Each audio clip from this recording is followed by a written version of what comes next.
How to fulfill orders on Shopify for beginners. Hello everyone, welcome back to another video. I hope you all are doing great and are having an amazing and absolutely incredible day.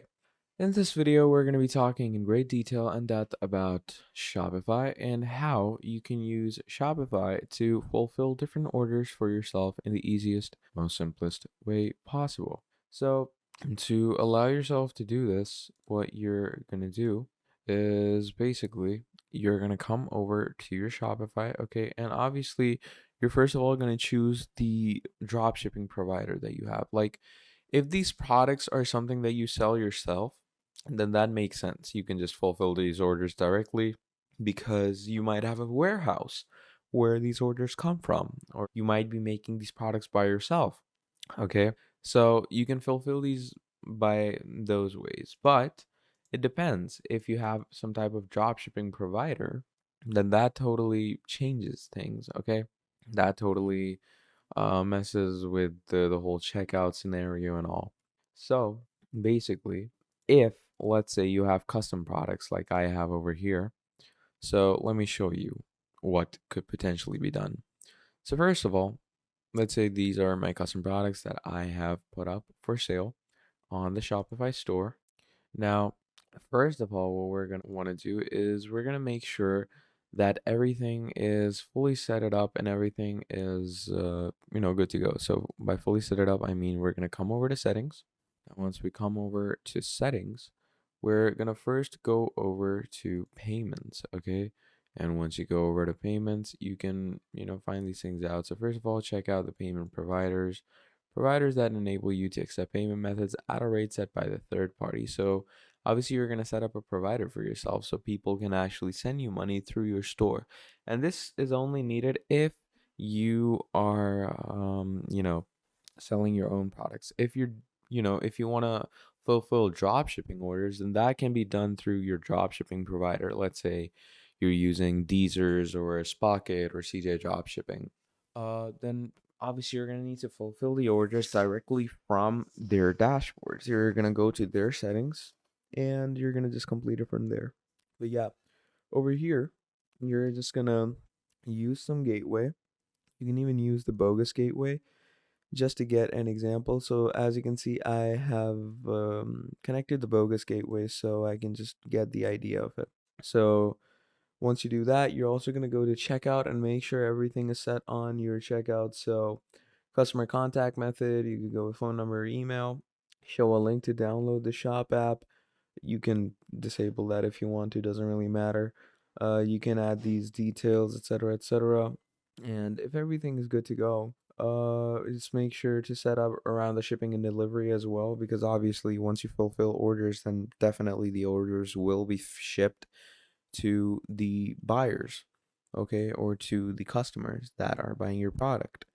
So, yeah, all these things need to be cut down to the bone pretty specifically. So, yeah, basically, once we've gotten the idea of that from here, what you're going to want to do is we're going to go overhead. Okay, I'm going to reload all these products because obviously I've just set it a bogus amount. So, first of all, you're going to put some products in the stock. Now, if you create a custom product, obviously, you are gonna want to make sure that some of it is in the stock. So to add some of it in the stock, obviously you're gonna give it a price. Let's say I'm gonna give it $90. Compare price $110. Okay. Now, once you've done that, there's a lot of different things that you can choose from. So, where's your inventory location? You're gonna mess with that. SKU barcode. I'm gonna go with continue selling when out of stock, or you can just actually go ahead and enter the quantity of how much products you actually have. So I'm gonna go available, and let's say I have 90 available. So the quantity has been updated. I'm going to click on save. And let's say this product of mine, someone orders it. I have 90 in stock. It's just some random name. And we're going to go on online store. Okay. And let's say someone visits my online store and he or she has ordered the product. So here you can see it's on sale. and 90 of it is in stock. They come to the checkout page. They're going to click on buy it now. They're going to be taken over here. The usual questions get asked. They're going to fulfill all the details, choose the shipping methods. They're going to add the bogus gateway over here. Okay. And they're going to add their credit card number and stuff. And they can add their email just like this.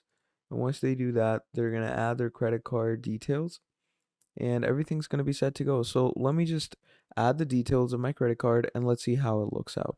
So basically, this is how you are going to be going ahead and setting up a gateway. Now, once you set up a gateway and let's say someone actually orders this order, right? Someone has actually ordered a product. What's going to happen is it's going to appear down here in orders. Okay. And once your products that people have bought start appearing in the orders section, from here is how you're going to be able to fulfill orders. So there's going to be three things that you're going to need to look at.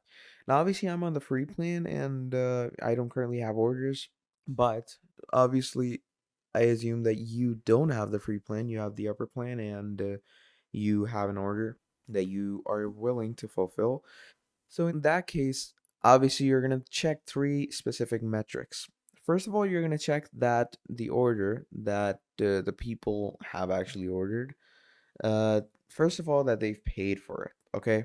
Because sometimes what happens is the payment doesn't go through, but the order gets confirmed, okay? So don't confirm or fulfill the order without checking the payment.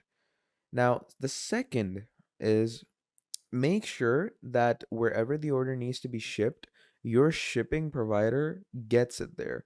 Because there could be a chance that someone from, let's say, Iceland might order a jacket from your store and you can't really go out of, North America. Iceland comes somewhere around Europe, I'm pretty sure.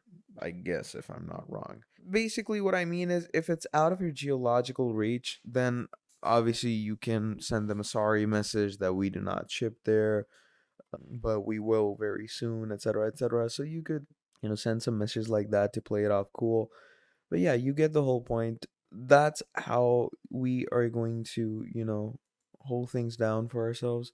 But yeah, apart from that, once all things are confirmed, you're just gonna go ahead and click on your order, and it literally says fulfill right under it. Like you're just going to let the order go. You're gonna ship it through your providers, ship it to the customer and the address that they gave you, and things should be good to go.